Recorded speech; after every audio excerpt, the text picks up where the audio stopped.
In February of 1975, a funeral shut down Cairo. Not a president's funeral, not a general's. Somewhere between 2 and 4 million people came out into the streets for a singer. A woman who had, decades earlier, also been one of the biggest movie stars in the Arabic-speaking world, and who had walked away from cinema at the height of her fame because the studio lights hurt her eyes. Her name was Kulthum, and her funeral crowd was, by some estimates, larger than the one that would gather for President Gamal Abdel Nasser 5 years before her. To understand how a singer could outmourn a head of state, you have to understand something most people outside the Arab world have never been taught. That for roughly 30 years, one country, a country with no Hollywood, no Bollywood-sized budgets, and for most of that time, no television to compete with, became the single dream factory for more than 100 million people, from Casablanca to Baghdad. They called Cairo Hollywood on the Nile. This is the story of how that happened, and why it couldn't last.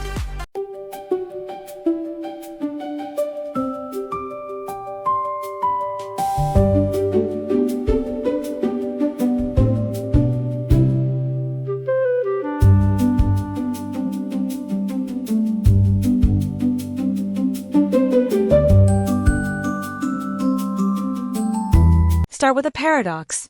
In the early 20th century, Egypt was nominally independent but was, in every way that mattered, run from London. British troops occupied the country. British and French capital owned its banks, its railways, its cotton trade. An Egyptian could walk into a department store in his own capital and find it staffed, financed, and stocked almost entirely by foreigners. Then in 1919, that arrangement cracked. A nationwide uprising against British rule, sparked by the exile of a nationalist leader Saad Zaghloul, pulled hundreds of thousands of Egyptians into the streets. The revolution didn't win full independence, but it created something almost as dangerous to the old order, a generation convinced that Egypt needed to own itself, economically as much as politically. Out of that generation came an economist named Talaat Harb. In 1920, Harb published a plan for what he called an Egyptian Bank for Egyptians, a financial institution that would take Egyptian savings and invest them back into Egyptian industry, rather than letting that capital flow out to European shareholders. 4 years later, he opened its doors, Banque Misr, literally, the Bank of Egypt. What followed was less a bank than an economic ecosystem. Over the next 2 decades, Talaat Harb used Banque Misr to seed dozens of wholly Egyptian companies, a shipping line, a weaving company, a fishing company, an airline that would become Egyptair, an insurance firm, cotton spinning, silk, tanning, pharmaceuticals. Nearly every one of them carried the name Misr, Egypt, like a flag planted in a new industry. And in 1925, Harb planted that flag somewhere unexpected: the movies. Cinema had already arrived in Egypt by then, mostly through foreign hands. Italian, French, and Lebanese entrepreneurs shot short films and newsreels in Alexandria and Cairo as early as the 1910s. A handful of Egyptian pioneers were pushing back against that. A photographer named Mohammed Bayami built his own small studio. In 1927, a formidable actress and producer named Aziza Amir released a feature called Layla, often credited as the first true Egyptian narrative film. Between 1930 and 1936 alone, small, undercapitalized studios across the country turned out at least 44 features. It was a real industry, but a fragile one. Underfunded, technically primitive, dependent on foreign labs to even develop the film. Talaat Harb looked at the scattered energy and saw exactly what he'd seen in banking and textiles, potential national wealth, currently leaking out of the country because Egyptians didn't yet control the machinery. So in 1935, Banque Misr financed the building of a proper studio, not a rented villa with a camera in the garden, but sound stages, labs, editing suites, wardrobe departments, a purpose-built dream factory on the western edge of Giza, practically in the shadow of the pyramids. They called it, unsurprisingly, Studio Misr. It would become, and this is not an exaggeration critics invented later, the Egyptian equivalent of a Hollywood major. For 3 decades, nearly every important Egyptian film either passed through its stages or was shaped by the industry it built around itself. People at the time called it, in Arabic, the Hollywood of the Orient, years before English-language journalists coined the catchier Hollywood on the Nile.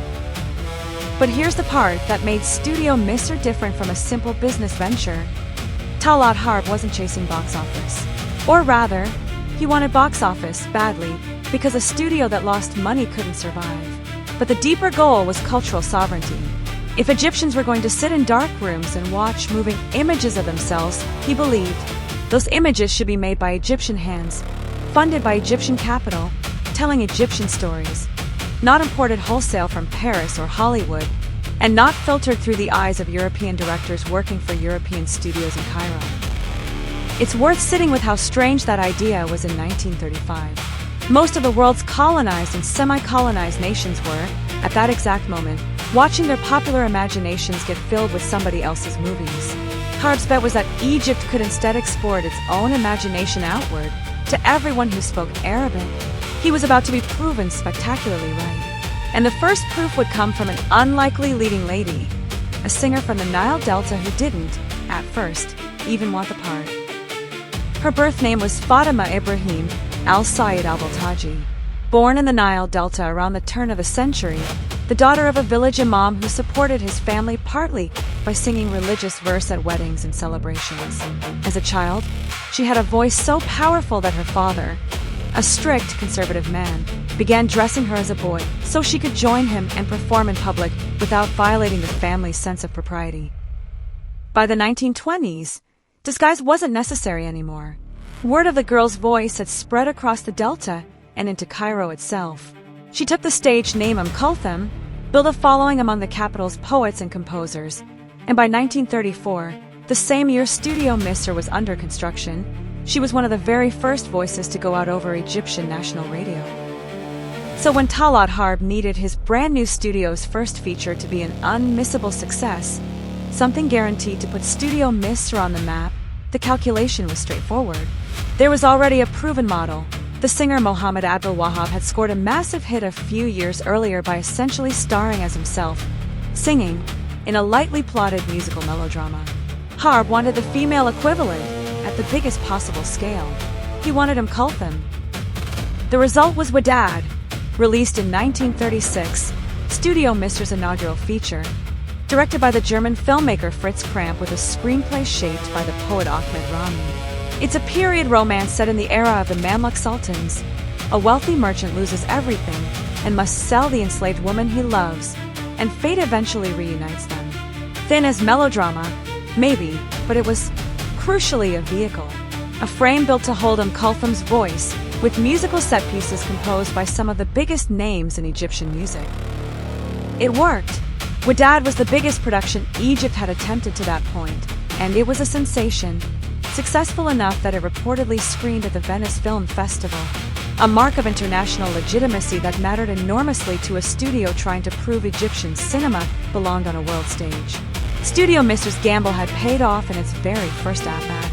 The studio that had been built partly on the strength of one voice was suddenly the most important production house in the Arab world. Kulthum would go on to make 5 more features across the next decade. Nazhid al-Amal in 1937, Dainanir in 1940, Ida in 1942, Salama in 1945, and finally Fatma in 1947. Each one, essentially, a concert wrapped in a costume drama, historical or quasi-historical settings that gave her character occasion after occasion to break into extended musical performance. And then, at the peak of her fame, she simply stopped. The commonly cited reason is medical. Kulthum suffered from a form of glaucoma, and the harsh, hot lighting rigs required for 1940s film cameras were genuinely painful and potentially damaging to her eyes. But there was almost certainly a second, quieter calculation underneath the medical one. She didn't need cinema. Her singing career, on stage, on radio, and eventually through legendary monthly concert broadcasts that would empty the streets of entire cities while they aired, was already the larger, more durable throne. Film had made her famous to people who'd never have paid for a concert ticket or owned a radio.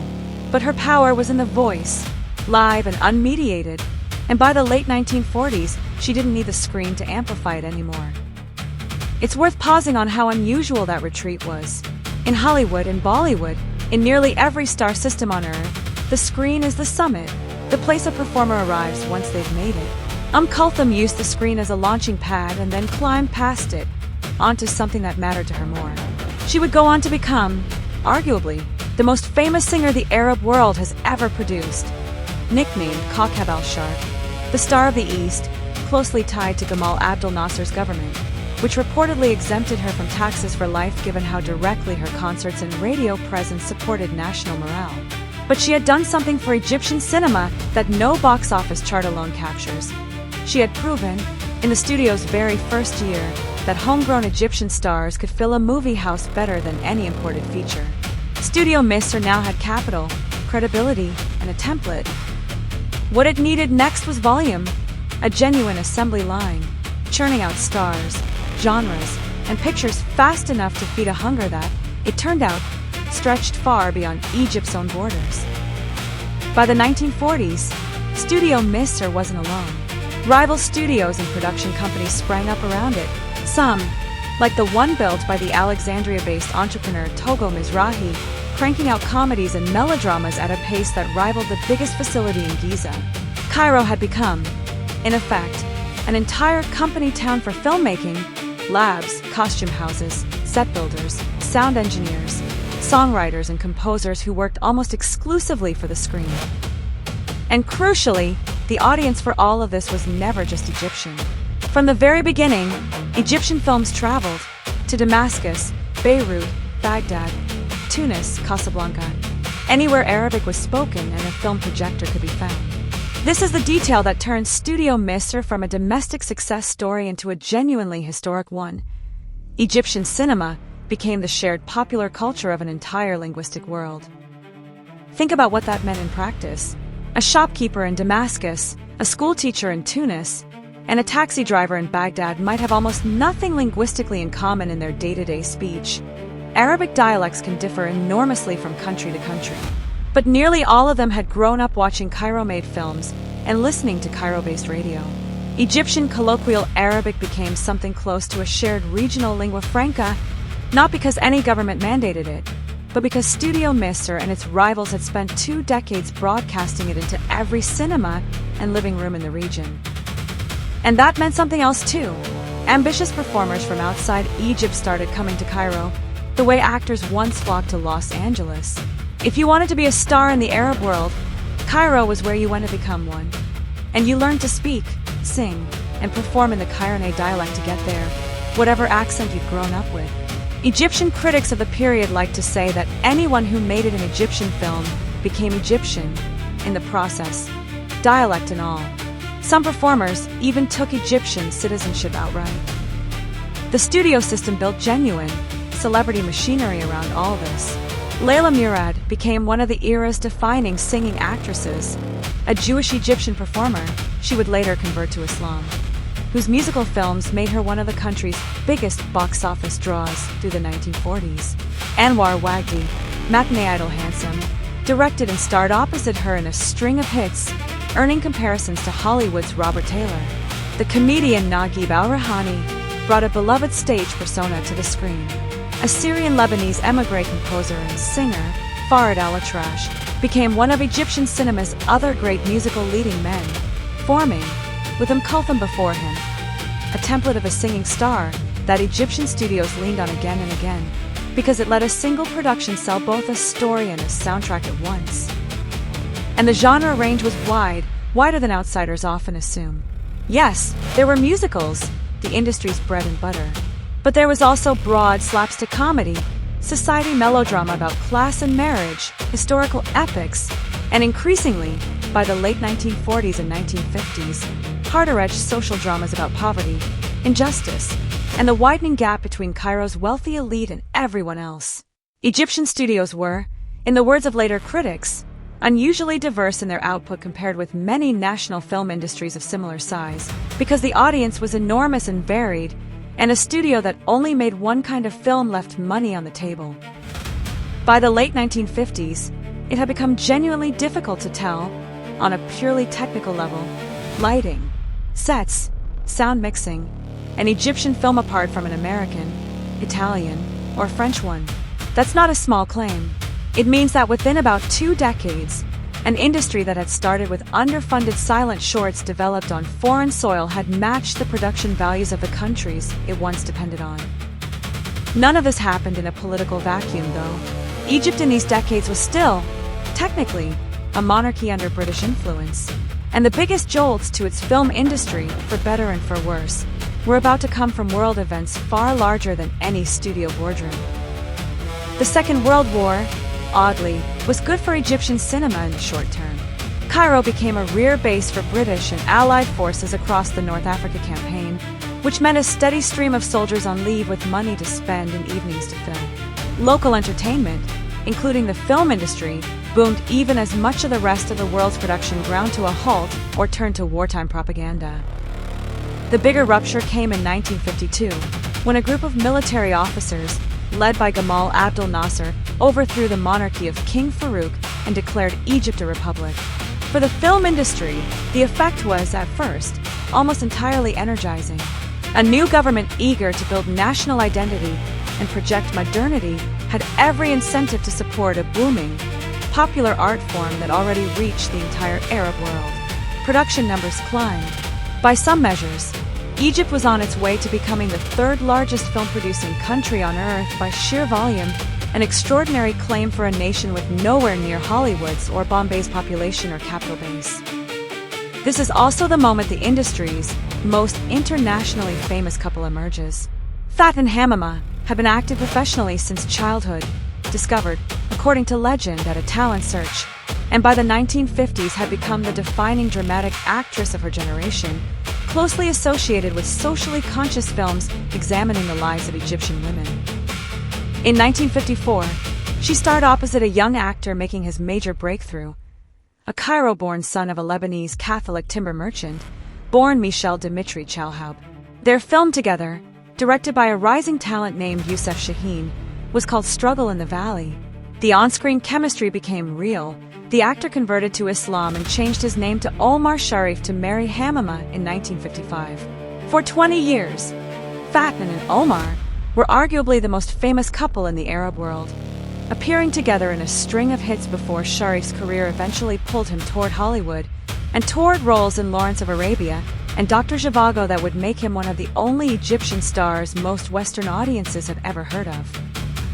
That director, Youssef Chahine, deserves his own chapter in the story because he represents something the studio-era assembly line hadn't fully produced yet. A genuine auteur, using popular Egyptian cinema's tools to say something more uncomfortable than the star vehicle musicals of the 1930s and 40s ever attempted. In 1958, Chahine released Cairo Station, a film he also starred in, playing a disabled newspaper vendor whose unrequited obsession with a drink seller spirals into violence, set against the teeming backdrop of Cairo's central train terminal over the course of a single day. It fused Italian neorealist grit with Hollywood-style noir shadow, and it tackled working-class desperation, sexual repression, and gender-based violence with a bluntness Egyptian cinema hadn't really allowed itself before. Audiences in 1958 hated it. It was, by most accounts, a genuine box office disaster, the kind of flop that nearly ended a director's career before it had properly started.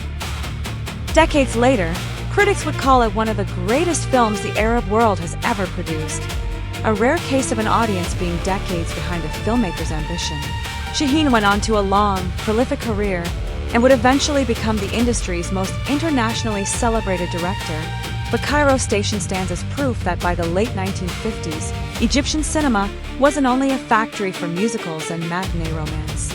It had room, barely, and not without risk to the people who tried it, for something closer to art. And the star system kept minting new faces to match the range. Critics of the time liked to draw Hollywood comparisons almost as a shorthand for status. Hind Rostam, sultry and commanding, became known as the Marilyn Monroe of the Arab world. Rushdie Abaza, half Egyptian and half Italian, was cast as the region's Clark Gable. Farhad Shawki built a decades-long career, hundreds of films deep, as a tough, morally weathered leading man critics likened to Anthony Quinn. Mahmoud El-Melaji carried some of that same gravity. And in the 1960s, a young actress named Sode Hasni nicknamed the Cinderella of Egyptian cinema, would become perhaps the last great star minted by the Golden Age machine before the machine itself began to change hands.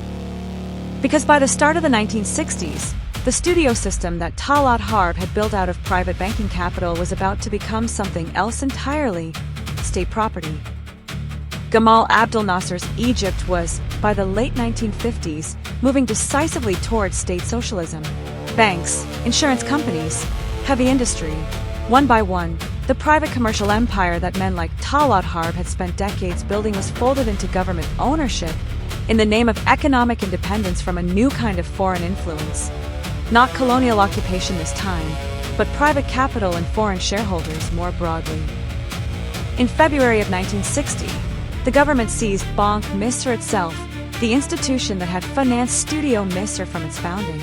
The studio's formal nationalization followed within roughly a year, folding its assets and management directly into state oversight.